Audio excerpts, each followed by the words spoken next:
15 juillet 2026 9h, 8 minutes et 46 secondes, Jean-Claude Gapin. Voici une description approfondie et détaillée de chacune de ces 10 photographies, avec une attention particulière portée au paysage majestueux et à la riche histoire des monuments qui s'y trouvent. Photo 1. Le géant lointain. L'image offre une vue en longue focale, légèrement voilée par la brume atmosphérique, sur le Puy de Dôme. Au premier plan, les feuilles découpées d'un arbre d'un vert printanier encadrent la scène. Le second plan est une mer de collines boisées au teint vert sombre et bleuté qui ondule doucement. En toile de fond, s'élevant majestueusement contre un ciel diaphane, la silhouette incomparable du volcan endormi domine l'horizon. Sa forme arrondie, typique d'un dôme trachytique, est couronnée par la fine aiguille de son antenne de télécommunication, véritable phare veillant sur la région. Photo 2. Le creux de la vallée. Ce somptueux panorama, pris depuis des hauteurs herbeuses, plonge sur une agglomération nichée au cœur du relief volcanique. Au premier plan, des herbes hautes et des arbustes sauvages plient sous la brise. En contrebas, la ville s'étale, formant une mosaïque de toits en tuiles romanes orangées et de façades claires. Cette urbanisation est littéralement enserrée par une nature exubérante. Des parcelles dorées prêtes pour la moisson côtoient de denses forêts d'un vert profond. Au loin, les reliefs vallonnés se succèdent sous un ciel d'un bleu éclatant, ponctué de quelques discrets nuages cotonneux. Photo 3. La vie au sommet. Nous sommes au sommet du Puy de Dôme, face à un paysage d'une immensité vertigineuse. La vue panoramique s'étend sur la plaine et la chaîne des puits, offrant un patchwork de forêts sombres, de pâturages lumineux et de villages lointains. Un parapente à la voilure rouge et blanche est suspendu dans les airs, ajoutant un souffle d'aventure à la scène. Le sol du sommet est tapissé d'une herbe rase, traversé par des chemins goudronnés aménagés pour les promeneurs que l'on aperçoit au loin. Sur la droite, une stèle commémorative en pierre volcanique repose sur un socle aménagé, témoin discret de l'importance des lieux. Photo 4.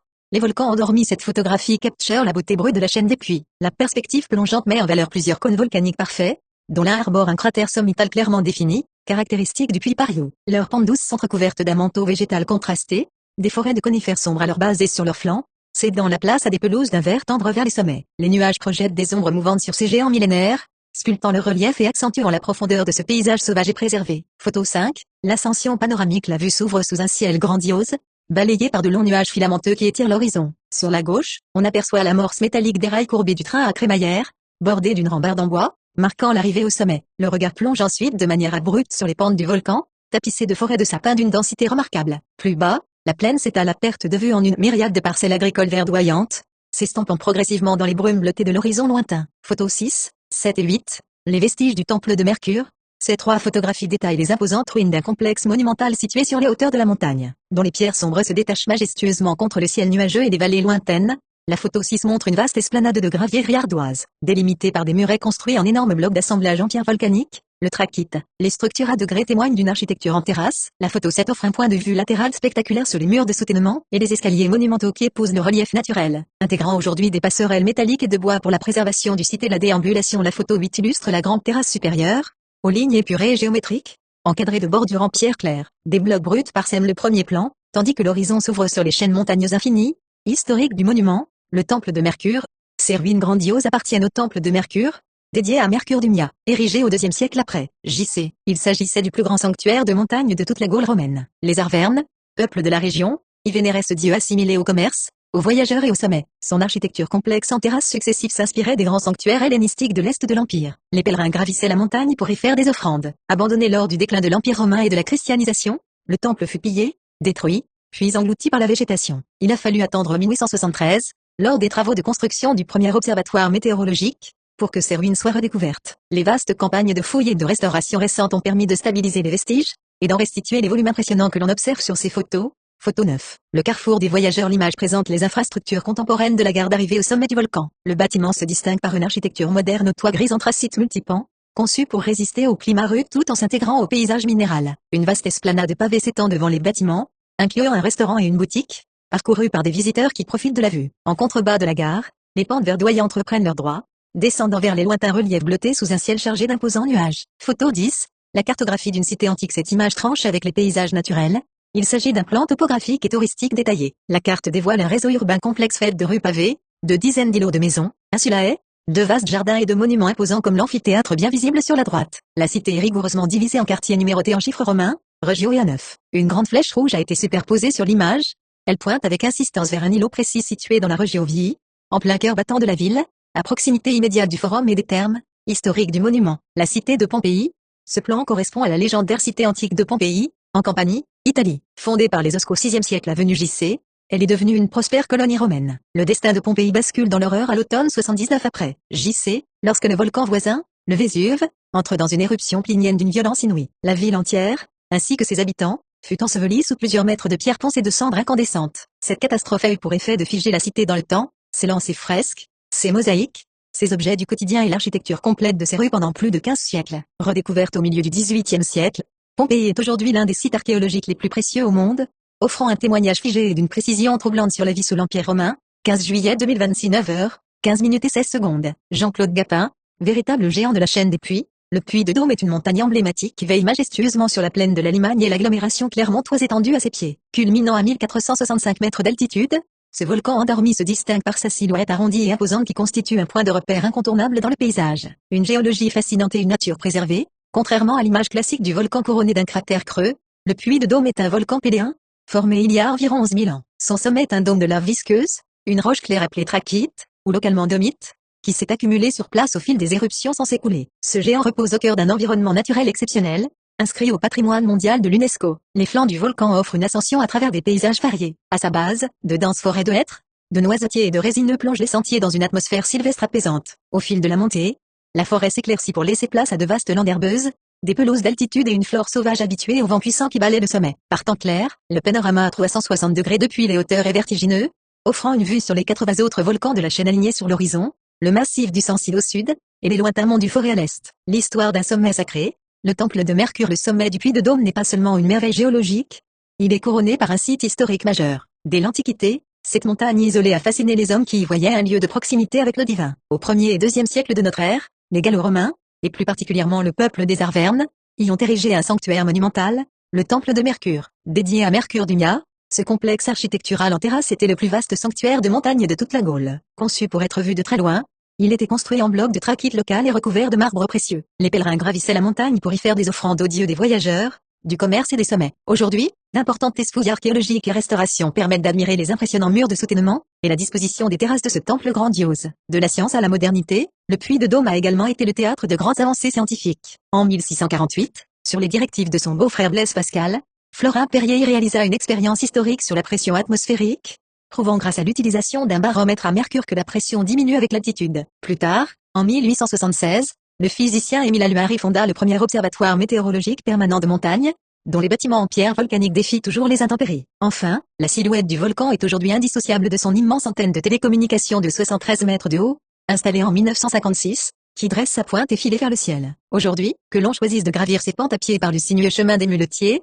ou de se laisser porter par le train à crémaillère du panoramique des dômes, le Puy de Dôme reste un sommet vivant, à la fois témoignage de la puissance de la Terre et gardien d'une riche mémoire humaine. 15 juillet 2026 9h, 23 minutes et 16 secondes, Jean-Claude Gapin, la plaine de la Limagne, véritable cœur nourricier de l'Auvergne, s'étend majestueusement à l'est de Clermont-Ferrand. Véritable mer nourricière aux terres sombres, elle contraste de façon saisissante avec les reliefs abrupts des volcans qui l'abordent. Voici une exploration approfondie de ces paysages, de ces mystères géologiques, ainsi que l'histoire de l'une de ses plus belles forteresses. Et géographie et origine géologique, la plaine de la Limagne n'est pas une simple étendue plate, c'est le résultat d'une histoire tectonique tumultueuse qui a façonné le relief actuel de l'Auvergne, un bassin d'effondrement. La Limagne est en réalité un vaste bassin sédimentaire effondré, dont la formation remonte à l'Oligocène, il y a environ 34 à 23 millions d'années. Son altitude moyenne se situe autour de 350 mètres, la faille de Limagne, née il y a près de 35 millions d'années. Cette gigantesque fracture géologique d'orientation nord-sud sépare la plaine du plateau granitique, sur lequel est posée la chaîne des puits. L'histoire aurait pu être bien différente, si ce mouvement d'extension tectonique ne s'était pas arrêté. Le continent européen se serait déchiré et un véritable océan aurait vu le jour à la place de l'actuelle plaine. Le phénomène de relief inversé,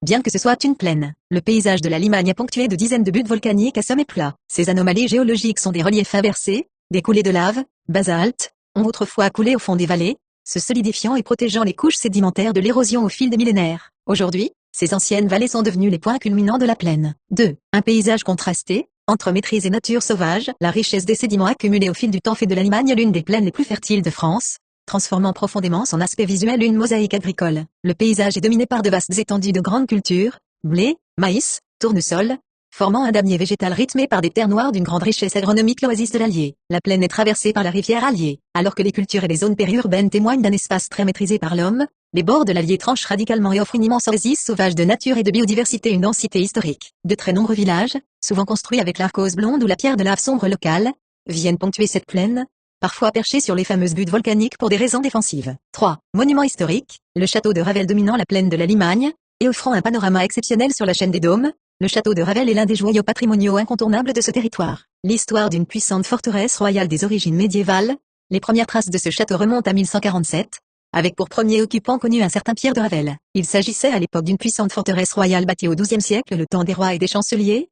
Le château devint par la suite une propriété royale sous les règnes successifs de Philippe III le Hardi, qui l'achète en 1283, et de son fils Philippe IV le Bel, en 1294, ou 1300, le roi céda Ravel à son conseiller Pierre Flotte. Ce dernier marqua l'histoire en devenant chancelier de France, une dignité qui, pour la toute première fois, était dévolue à un laïc, et non à un membre du clergé. Transformations successives, au fil des siècles, notamment du XVe au XVIIIe siècle, de grandes familles telles que les d'Amboise, les de la Rochefoucauld et les d'Estaing s'y succédèrent. Ces seigneurs métamorphosèrent progressivement l'architecture militaire gothique en une élégante demeure seigneuriale classique, tout en prenant soin de conserver l'ossature originelle du donjon du XIIIe siècle et de ses 5 tours. L'empreinte de l'amiral d'Estaing, au XVIIIe siècle, l'amiral Charles-Henri d'Estaing, célèbre figure de la marine, y réalisa d'importants aménagements, et y laissa de nombreux souvenirs liés à ses expéditions navales. Les jardins de Lenôtre, l'imposante terrasse en terre-plein, qui semble plonger directement sur la plaine de la Limagne, a été dessinée par le prestigieux paysagiste André Lenôtre. Ces extérieurs majestueux sont d'ailleurs inscrits au pré-inventaire des jardins remarquables, un patrimoine miraculé, classé monument historique en 1958.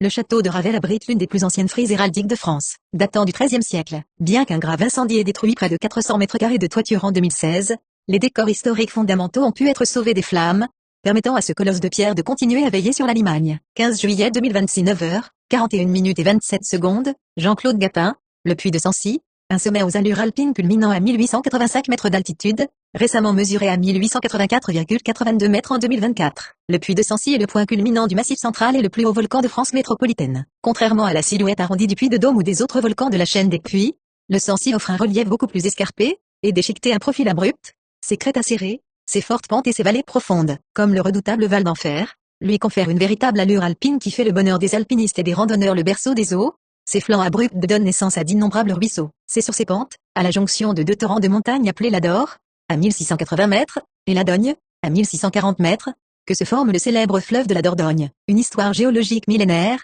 le Puy de Sancy n'est pas un simple cône volcanique, c'est un stratovolcan, ou volcan composite, complexe, une naissance lointaine. Le massif du Sancy a commencé à se former il y a environ 5 millions d'années. L'édification propre du Puy de Sancy s'est achevée il y a un peu plus de 200 000 ans. Des éruptions colossales. Le Sancy a connu des phases éruptives explosives d'une violence extrême, crachant des laves visqueuses, des nuées ardentes et de grandes quantités de cendres. À son apogée, avant qu'il ne s'effondre sur lui-même, les géologues estiment que ce géant de feu devait atteindre une altitude vertigineuse avoisinant les 2500 mètres. L'empreinte des glaces. L'érosion a ensuite fait son œuvre, notamment lors des grandes périodes glaciaires. D'immenses glaciers ont raboté et creusé les flancs du volcan, façonnant les magnifiques vallées glaciaires, en forme de vue que l'on observe aujourd'hui, à l'image de la superbe réserve naturelle de la vallée de Chaudefour. Origine du nom et pèlerinage historique. L'histoire du sommet est intimement liée aux traditions humaines et religieuses de la région du Puy de la Croix au Sancy. Jusqu'au XIXe siècle, la montagne était communément appelée le Puy de la Croix en raison d'une croix monumentale érigée à son sommet. Le pèlerinage de la Saint-Sixte. Les habitants des communes avoisinantes, comme le Mont de Roubès, avaient pour coutume de s'y rendre en grand pèlerinage chaque 6 août, jour de la Saint-Sixte. En patois local, l'occitan auvergnat, il disait se rendre au Puy de Sancy, le Puy de Saint-Sixte. C'est cette expression qui, par des formations phonétiques au fil du temps, a fini par donner son nom actuel, le Puy de Sancy. Un sanctuaire pour la faune et la flore, les conditions rudes, le vent glacial de l'hiver et le relief accidenté ont permis à une nature d'exception de s'épanouir sur ces versants. La faune d'altitude. Les pentes rocheuses sont le domaine privilégié des chamois, réintroduits avec succès. On y trouve également des mouflons de Corse, lâchés dans la vallée de Chaudefour dans les années 1950. Dans les pelouses d'altitude, les marmottes des Alpes creusent leurs terriers et animent la montagne de leur sifflement caractéristique. Au printemps, une flore endémique. Le Sancy abrite une flore d'une grande richesse, adaptée à la neige et au froid. On y croise des espèces protégées et emblématiques comme la jasionne d'Auvergne, la gentiane jaune, utilisée pour la fabrication des célèbres liqueurs locales, ou encore la petite soldanelle des Alpes. 15 juillet 2026, 9h, 47 minutes et 38 secondes, Jean-Claude Gapin, la chaîne des Puys, un alignement volcanique unique au monde s'étirant sur près de 45 km de long sur le plateau cristallin des Dômes, à l'ouest de Clermont-Ferrand. La chaîne des Puys regroupe un alignement spectaculaire de 80 édifices volcaniques. Il s'agit du complexe volcanique le plus jeune de France métropolitaine, dont la période d'activité s'étend d'environ 95 000 ans jusqu'à seulement 8 400 ans pour les éruptions les plus récentes, comme celle du Puy de la Vache et du Puy de la Sola. Une diversité géologique exceptionnelle, la chaîne des Puys est un véritable musée de la volcanologie à ciel ouvert. Contrairement aux stratovolcans qui résultent d'éruptions successives au même endroit, comme le Puy de Sancy ou le Cantal, les volcans de la chaîne des Puys sont dits monogéniques.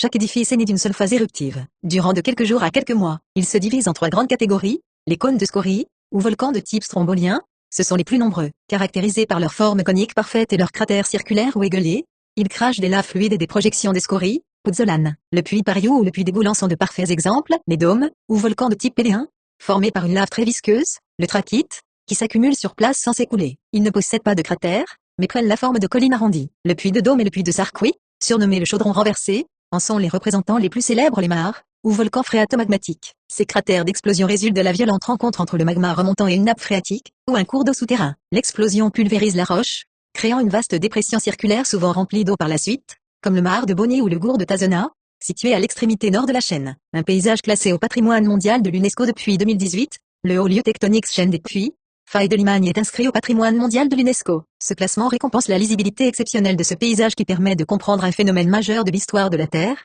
la rupture d'un continent. L'alignement des volcans surplombe directement l'immense faille de Limagne, illustrant parfaitement les processus géologiques de rifting qui auraient pu conduire à la création d'un océan. La faune et la flore des puits, les versants de ces volcans sont aujourd'hui recouverts d'une végétation étagée. Les basses sont souvent boisées de forêts de noisetiers, de chênaies, plus en altitude, de hêtraies et de conifères. Les sommets des cratères sont tapissés de pelouses séchées de landes à bruyères qui servent de zone d'estive pour des troupeaux de moutons de race Ravaille de vaches salaires, qui participent à l'entretien des paysages, et évitent que la forêt ne referme les cratères. Monument historique du territoire, le château de Montlosier. Au cœur de cet environnement naturel se dresse le château de Montlosier, situé sur la commune d'Eda, entre le puits de la Vache, le puits de la Sola et la crête de la Cassière. Historique du monument, origine et fondation, le domaine a été créé de toutes pièces à la fin du XVIIIe siècle et au début du XIXe siècle par François-Dominique de Reynaud, comte de Montlosier, 1755-1838.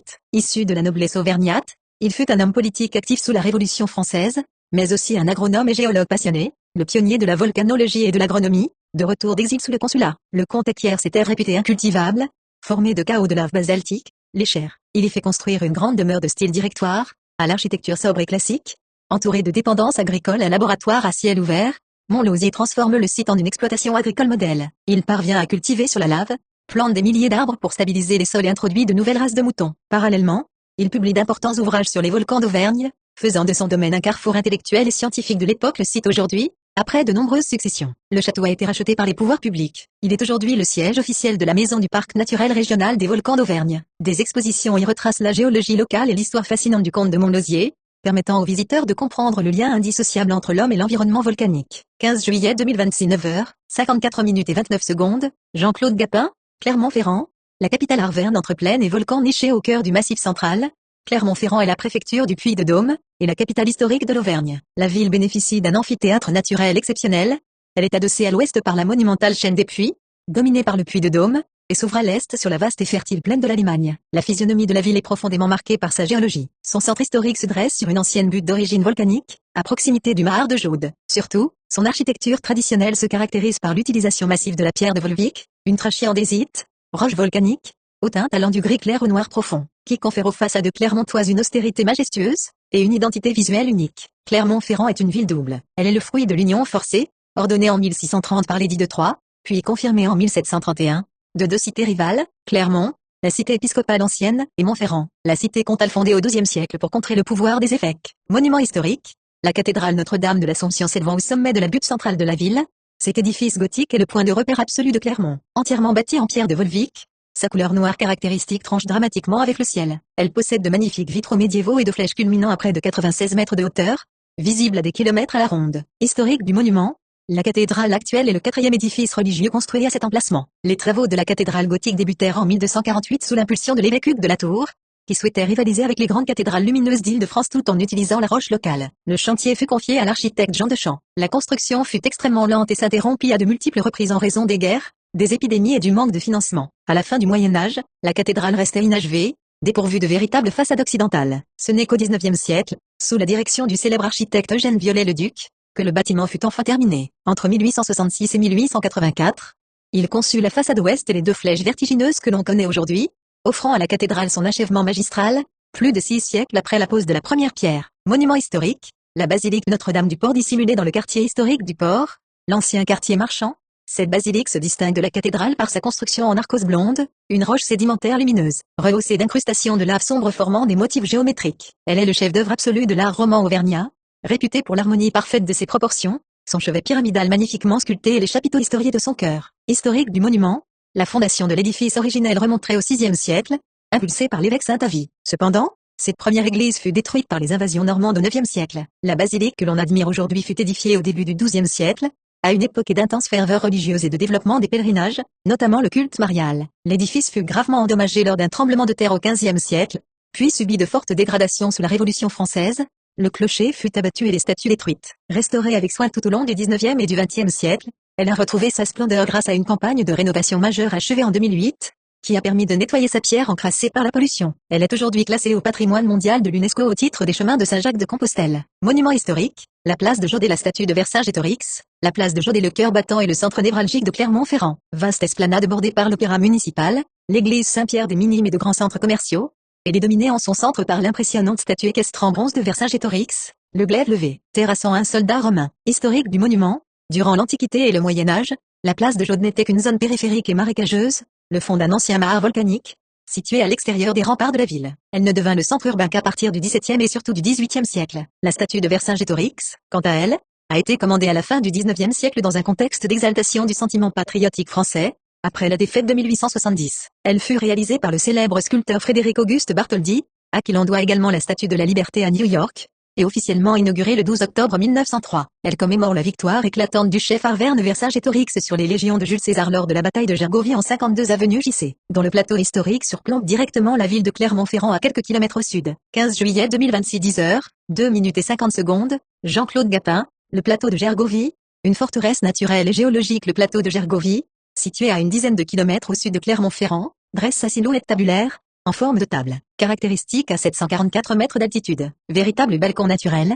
il surplombe majestueusement la plaine de la Limagne, et offre l'un des panoramas les plus spectaculaires d'Auvergne, embrassant d'un seul regard la capitale Arverne, la monumentale chaîne des puits et des crêtes lointaines du massif du Sancy. Une curiosité géologique, le relief inversé tout comme certaines buttes volcaniques de la Limagne, le plateau de Gergovie est le résultat fascinant d'un phénomène géologique de relief inversé. Il y a plusieurs millions d'années, lors d'intenses épisodes volcaniques, une vaste coulée de lave basaltique s'est épanchée, et a rempli le fond d'une ancienne vallée composée de sédiments tendres. Au fil des millénaires, l'érosion, l'eau, le vent, le gel, a inexorablement creusé et emporté des roches sédimentaires, calcaires et marnes, qui encadraient cette vallée, butant toutefois sur la dureté de la roche volcanique. Ce qui était autrefois le point le plus bas du paysage en est ainsi devenu le point culminant, formant aujourd'hui une gigantesque table basaltique d'environ 70 hectares au rebord extrêmement abrupt. Un espace naturel au paysage ouvert le sommet du plateau, balayé par les vents et baigné de lumière, contraste avec ses pentes escarpées souvent boisées. Il est tapissé de vastes pelouses sèches, de landes et de pâturages. Cette morphologie particulière abrite une flore spécifique, orchidées sauvages, anémones, et une faune adaptée à la sécheresse estivale de ce sol peu profond,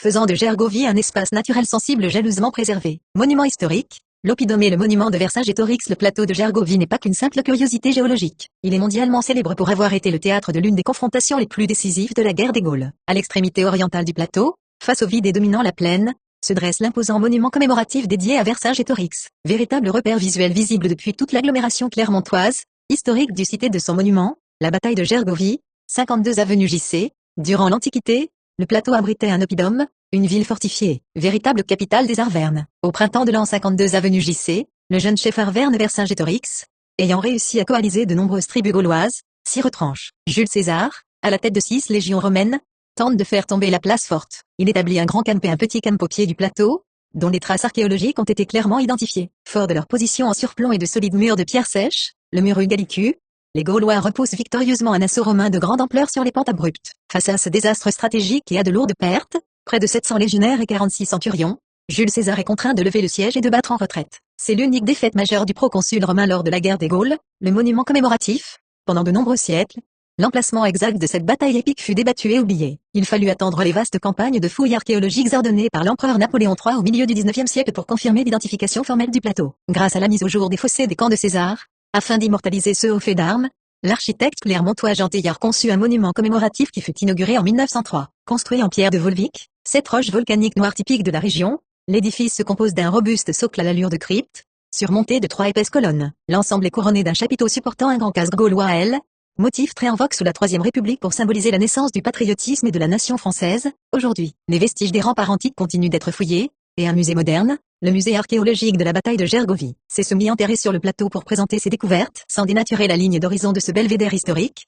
15 juillet 2026 10h, 10 minutes et 23 secondes, Jean-Claude Gapin, le Vésuve, le géant de la baie de Naples dominant majestueusement le golfe de Naples dans le sud de l'Italie. Le Vésuve, Monte Vesuvio, est l'un des volcans les plus célèbres, les plus étudiés et les plus redoutés au monde. Culminant à environ 1281 mètres d'altitude, Ce stratovolcan complexe dresse sa silhouette emblématique au-dessus d'une zone métropolitaine extrêmement dense, constituant un repère incontournable du paysage campagnen. Une géologie de type Somma-Vésuve. Le Vésuve présente une morphologie particulière.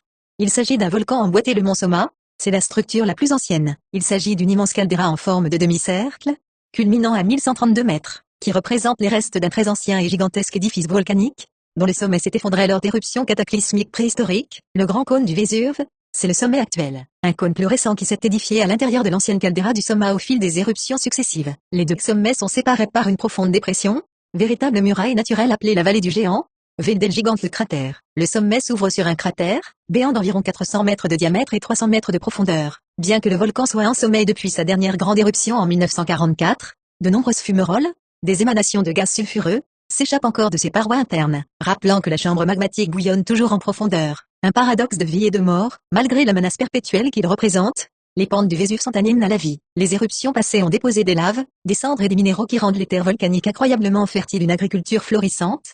Les versants inférieurs sont couverts de vergers somptueux, de champs d'agrumes, d'oliviers et surtout de vignobles historiques. C'est ici que l'on produit le célèbre vin Lacrima Christi, les larmes du Christ, dont les vignes plongent leurs racines directement dans la cendre noire, un sanctuaire naturel, créé en 1995. Le parc national du Vésuve protège un écosystème d'une grande richesse. Il abrite des forêts de pins parasols, de chênes et d'étendues de genêts dorés, les ginestres, qui parsèment les champs de lave noire, offrant un contraste visuel saisissant. Vestiges et mémoire, l'éruption de 79 après. JC. Les cités ensevelies. L'histoire du Vésuve est indissociable de l'une des plus grandes catastrophes de l'Antiquité, qui a paradoxalement légué à l'humanité des trésors archéologiques inestimables, les sites de Pompéi, Herculanum, Oplonti et Stabi, historique des cités antiques et de l'éruption, le réveil apocalyptique, à l'automne 79 après. JC. Les archéologues s'accordent désormais sur le mois d'octobre, le Vésuve, que les Romains croyaient éteint, et prenaient pour une simple montagne couverte de vignes, entre dans une phase éruptive d'une violence extrême. Il s'agit d'une éruption dite plinienne, en référence à Pline le Jeune, qui l'a documentée avec précision depuis la baie de Naples. Une immense colonne de gaz ardent,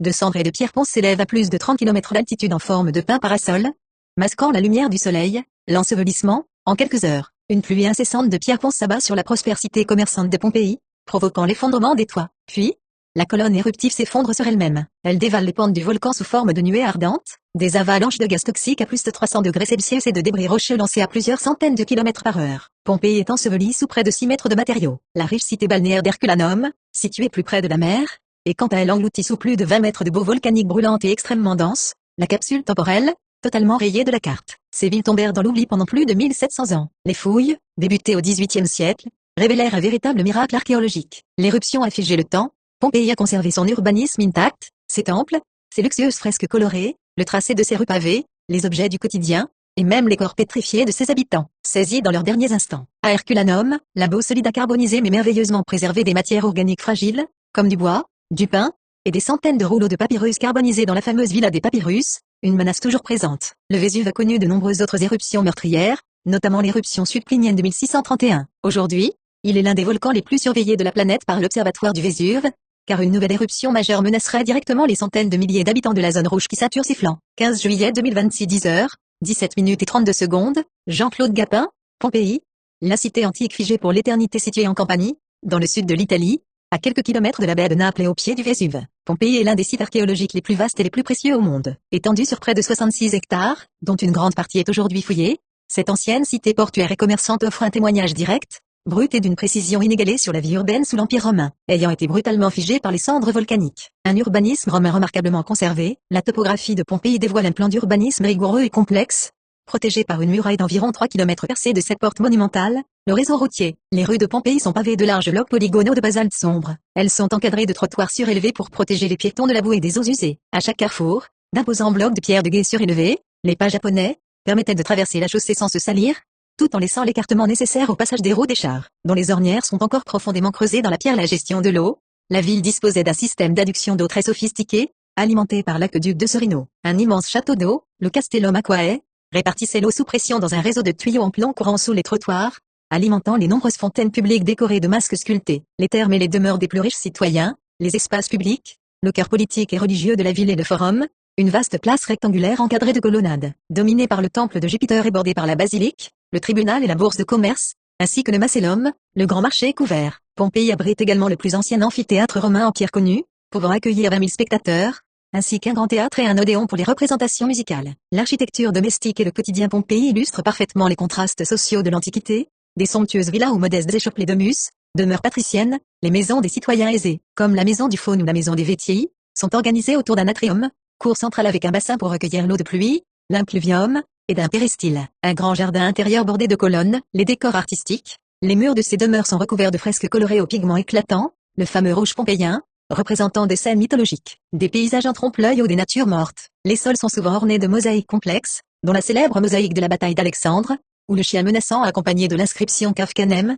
Attention aux chiens, la vie économique, la cité bouillonnait d'activité. On y dénombre de multiples boulangeries, avec leurs meules en pierre de lave et leurs grands fours en briques, des ateliers de foulons, pour le nettoyage et la teinture de la laine, et plus de 80 thermopolia, des comptoirs de restauration rapide ouverts sur la rue, munis de grandes jarres encastrées dans le marbre pour conserver les aliments chauds. Les lupanars, maisons closies, témoignent également d'une vie sociale décomplexée, avec leurs fresques érotiques explicites et leurs lits de pierre. Historique du monument, de la fondation à l'Apocalypse, les origines et l'essor romain, fondé au VIe siècle avenue JC par les Osques, un peuple italique, Pompéi tombe sous l'influence des Étrusques puis des Grecs. Avant d'être conquise par les Samnites, elle est définitivement intégrée à la République romaine au début du 1er siècle avenue JC. En 89 avenue JC, grâce à son port fluvial sur le fleuve Sarno et à la fertilité des terres volcaniques environnantes, vin, huile d'olive, la ville devient une colonie prospère et un lieu de villégiature très prisé par la riche noblesse romaine. Les signes avant-coureurs, en 62 après JC, un violent tremblement de terre dévaste Pompéi. La ville est encore en pleine reconstruction, avec de nombreux bâtiments étayés et des chantiers ouverts, lorsque frappe la catastrophe finale 17 ans plus tard,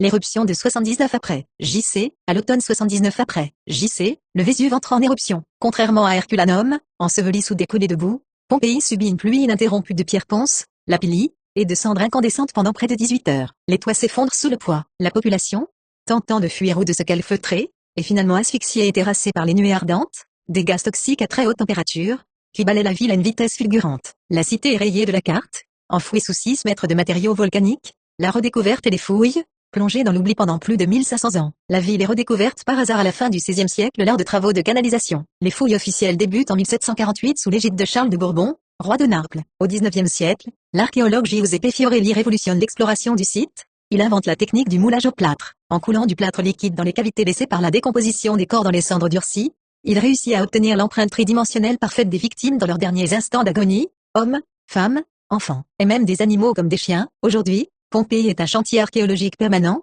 classé au patrimoine mondial de l'UNESCO, où les techniques modernes continuent de révéler de nouveaux quartiers, de nouvelles fresques et de précieuses informations sur le monde romain. 15 juillet 2026 10h24. Jean-Claude Gapin, Herculanum, la luxueuse cité balnéaire sous la gangue volcanique située sur les rives du golfe de Naples. À quelques kilomètres au nord-ouest de Pompéi et beaucoup plus près du cratère du Vésuve, Herculanum, Herculaneum en latin, est une cité antique au destin exceptionnel. Plus petite, plus riche et plus résidentielle que sa voisine commerçante, elle offre aujourd'hui un visage totalement différent et complémentaire de Pompéi, grâce à un processus d'ensevelissement volcanique unique qui a permis une conservation miraculeuse, un urbanisme de prestige et de villégiature. Contrairement à Pompéi qui était un grand centre économique et agricole, Herculanum était une petite ville balnéaire de villégiature, prisée par la riche noblesse romaine pour son climat clément et sa vue imprenable sur la mer. Une ville à taille humaine, entourée de murailles, la ville s'étendait sur environ 20 hectares, contre 66 pour Pompéi, et abritait une population estimée à seulement 4000 ou 5000 habitants. Ces rues, parfaitement orthogonales et pavées de basalte ou de calcaire, étaient dépourvues des hauts trottoirs et des passages piétons surélevés de Pompéi, car le réseau d'égouts souterrains était beaucoup plus perfectionné, rendant les rues plus propres. L'architecture résidentielle,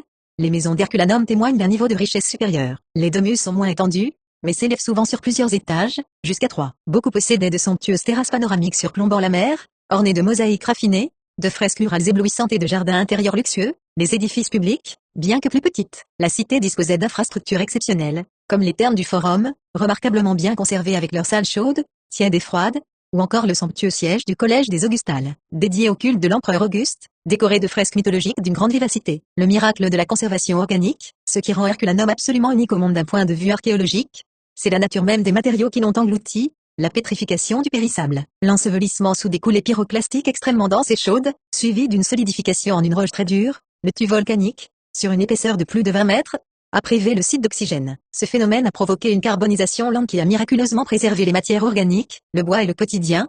Les archéologues ont ainsi pu mettre au jour des éléments impossibles à trouver ailleurs, des charpentes en bois, des portes, des lits, des escaliers, des berceaux, et même de la nourriture carbonisée, des pains intacts, des figues, des noix, des arêtes de poissons. La célèbre maison de la cloison de bois conserve d'ailleurs les impressionnants panneaux de bois coulissants qui séparaient l'atrium du tablinum. Historique du monument, de la légende à la découverte, les origines mythologiques et historiques. Selon la légende rapportée par Denise d'Halicarnasse, la ville aurait été fondée par le héros grec Héraclès, Hercule, en personne, à son retour de la péninsule ibérique. Historiquement, la cité a d'abord été sous l'influence des Osques au 8e siècle avenue JC, puis des Étrusques, des Grecs et des Samnites. Elle tombe définitivement sous le giron romain lors de la guerre sociale en 89 avenue JC, et devient un municipe prospère, l'éruption de 79 après. JC est les victimes de la plage. Lors de l'éruption du Vésuve, Herculanum a subi un sort différent de Pompéi. La ville n'a pas été d'abord bombardée par la pluie de pierre ponce. Les habitants ont vu l'éruption de loin et beaucoup ont tenté de fuir par la mer. Cependant, dans la nuit, la colonne volcanique s'est effondrée. Une première nuée ardente, un nuage de gaz toxique et de cendres à près de 400 degrés Celsius,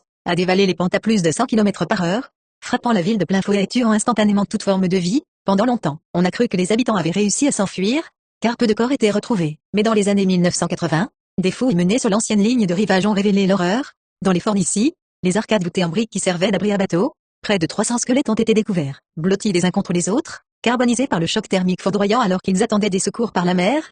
La ville a des papyrus, oubliés sous 20 mètres de roche, sur laquelle s'est construite la ville moderne d'Ercolano. La cité antique fut découverte par hasard en 1709 par un paysan creusant un puits. Les premières fouilles au XVIIIe siècle furent menées de manière désastreuse, par un réseau de tunnels souterrains, comme dans une mine. Pour piller les statues de marbre et de bronze, c'est lors de ces percements que fut découverte l'immense villa des papyrus, une somptueuse demeure patricienne, appartenant probablement au beau-père de Jules César. Elle abritait une bibliothèque inestimable de plus de 1800 rouleaux de papyrus carbonisés, contenant des textes philosophiques grecs inédits. Aujourd'hui, des techniques d'imagerie moderne de pointe, comme la tomographie par rayons X et l'intelligence artificielle, permettent de déchiffrer virtuellement ces rouleaux extrêmement fragiles sans avoir à les dérouler, offrant un nouvel âge d'or à la recherche sur Herculanum. 15 juillet 2026 10h, 35 minutes et 6 secondes, Jean-Claude Gapin, Naples, la métropole bouillonnante à l'ombre du Vésuve, capitale de la région de la Campanie et troisième plus grande ville d'Italie.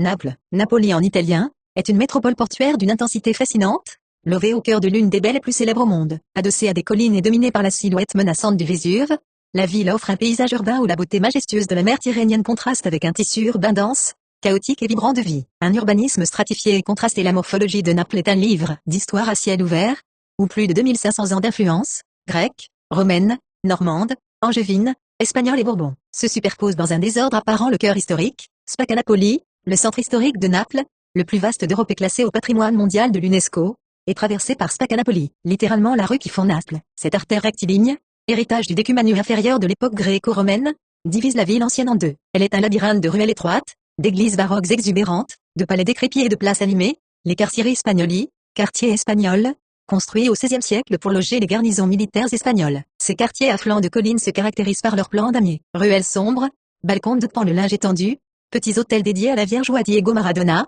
ils incarnent l'âme populaire, bruyante et théâtrale de Naples, la façade maritime et le front de mer, en descendant vers la baie. La ville s'aère, le Lingomar, la promenade de bord de mer, offre de larges avenues majestueuses, bordées de palais bourgeois, de grands hôtels et de parcs, avec une vue dégagée sur les îles de Capri, Ischia et Procida. Monument historique, le Castel dei Lovo, château de l'œuf, se dressant de manière spectaculaire sur l'îlot de Megaride, une petite presqu'île rocheuse rattachée au continent par une digue de pierre. Le Castel dei Lovo est la plus ancienne fortification debout de la ville. Ses épaisses murailles asymétriques anti-volcaniques jaunes, battues par les vagues, lui confèrent une allure brute et imprenable. Historique du monument, les origines, mythe et antiquité. Selon la légende antique, la sirène Parthénopsis serait échouée après avoir échoué à séduire Ulysse, donnant son nom à la première cité grecque fondée ici au 8e siècle avenue JC. Plus tard, au 1er siècle avenue JC, le riche patricien romain Lucullus lui fit bâtir une somptueuse villa, Castellum Lucullanum. C'est d'ailleurs dans cette villa que le tout dernier empereur romain d'Occident, Romulus Augustule, fut exilé en 476 après JC jusqu'à sa mort. L'ère médiévale et la légende de l'œuf. Au XIIe siècle, les Normands conquirent Naples et transformèrent les ruines de la villa en forteresse. Elle fut ensuite consolidée par les rois d'Anjou puis par les Aragonais. Son nom singulier, Château de l'œuf, provient d'une légende médiévale tenace. Le poète latin Virgile, considéré au Moyen-Âge comme un puissant magicien, aurait caché un œuf magique dans les fondations du château. La légende affirme que si cet œuf venait à se briser, la forteresse s'effondrerait, entraînant la ruine totale de la ville de Naples. Monument historique, le Castel Nuovo, Macchio Angioano, situé face au port et à la Piazza Municipio. Le Castel Nuovo est un imposant château fort médiéval en pierre volcanique sombre, caractérisé par 5 colossales tours cylindriques crénelées. Le contraste architectural le plus saisissant de l'édifice se trouve à son entrée principale, encadrée par 2 tours, un spectaculaire arc de triomphe en marbre blanc, richement sculpté sur plusieurs niveaux. Historique du monument. La forteresse angevine, XIIIe siècle, la construction du nouveau château fut ordonnée en 1279 par Charles Ier d'Anjou, roi de Naples. qui trouvait l'ancien château, Castel dei Lovo, inadapté et vieillissant. Il devint le centre du pouvoir politique et le pôle culturel de la cour angevine, accueillant des figures comme Boccace ou Pétrarque. L'Arc de triomphe de la Renaissance, 15e siècle. En 1443, Alphonse V d'Aragon s'empara du trône de Naples. Pour célébrer son entrée victorieuse dans la ville, il fit ériger l'Arc de triomphe en marbre blanc directement enchâssé dans la sombre muraille médiévale de l'entrée. C'est l'une des œuvres fondamentales de la Renaissance dans le sud de l'Italie. Le château servit ensuite de résidence royale, de forteresse militaire espagnole et autrichienne, avant d'abriter aujourd'hui des collections d'art de la ville, monuments historiques, le Duomo di San Gennaro, cathédrale de l'Assomption. Le Duomo est le cœur spirituel de Naples. Si sa haute façade néo-gothique du 19e siècle est relativement austère, son intérieur est une explosion d'art et de strates historiques. Allant de colonnes romaines antiques à des chapelles baroques d'une opulence vertigineuse, historique du monument, la construction, 13e-14e siècle. La cathédrale fut commanditée par le roi Charles Ier d'Anjou et achevée sous Robert d'Anjou en 1313. Elle fut bâtie sur les fondations de deux anciennes basiliques paléochrétiennes, dont la basilique Santa Restituta, qui est aujourd'hui intégrée à la cathédrale et qui abrite le plus ancien baptistère d'Europe occidentale. Subissant plusieurs tremblements de terre, l'édifice fut remanié à de multiples reprises, accumulant les styles gothiques, Renaissance et baroque, la chapelle du Trésor et le Miracle. Le monument est mondialement célèbre pour abriter la Real Cappella del Tesoro di San Gennaro, la chapelle du Trésor de Saint-Janvier. Construite au XVIIe siècle par les citoyens napolitains après une épidémie de peste, elle contient le sang coagulé du saint patron de la ville, San Gennaro, martyrisé en 305 après J.C. 3 fois par an, des milliers de fidèles se massent dans la cathédrale pour assister au miracle de la liquéfaction du sang. Selon la croyance populaire, si le sang ne se liquéfie pas, de terribles catastrophes, comme une éruption du Vésuve, s'abattront sur Naples. 15 juillet 2026 10h, 40 minutes et 37 secondes, Jean-Claude Gapin, la baie de Naples. Un amphithéâtre maritime s'ouvrant largement sur la mer Tyrrhénienne, la baie de Naples dessine une vaste échancrure en forme de demi-lune sur la côte sud-ouest de l'Italie. C'est un paysage qui s'éprouve par l'essence, où le tumulte bouillonnant de la métropole napolitaine vient se dissoudre dans le murmure constant des vagues. L'air y est chargé des embruns salés, mêlés aux effluves des pins parasols, des citronniers de la côte voisine et, parfois, aux discrètes odeurs soufrées de la terre volcanique. Les eaux profondes de ce golfe mythique abritent une riche vie marine. Il n'est d'ailleurs pas rare d'y deviner la présence de groupes de dauphins venant jouer dans les courants et le sillage des navires au large. Une géographie sous haute tension, la baie est encadrée par une nature à la fois généreuse et redoutable. Le centre de la baie, l'imposante silhouette du Vésuve dicte sa loi. Dominant la côte de sa masse menaçante et retenant la ville de Naples et les ruines antiques, Pompéi, Herculanum, à ses pieds la ceinture terrestre. Au nord, s'étendent les champs flégréens, une vaste zone volcanique instable parsemée de cratères fumants et de lacs. Au sud, la baie est refermée par la péninsule de Sorrente, dont les falaises abruptes plongent à pic dans la Méditerranée les gardiennes de l'horizon. La frontière avec la haute mer est marquée par trois îles emblématiques. La volcanique et verdoyante Ischia, la petite et colorée Procida, et la mythique Capri, dont les côtes escarpées se dressent comme des forteresses naturelles à l'entrée du golfe. Monument historique, le parc archéologique submergé de Bailly, Béa, situé à l'extrémité nord de la baie de Naples, dans les champs flégréens.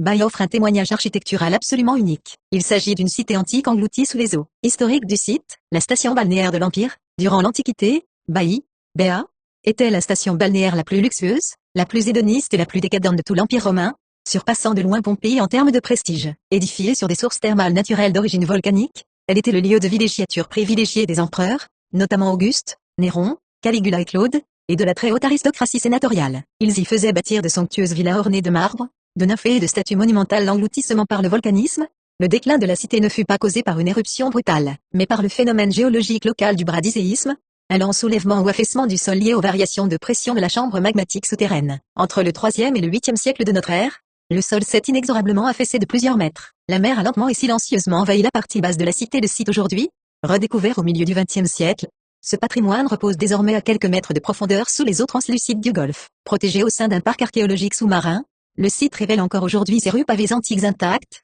de magnifiques mosaïques en noir et blanc recouvrant les sols des anciennes villas impériales, et des vestiges de thermes que la faune et la flore sous-marine ont doucement colonisés.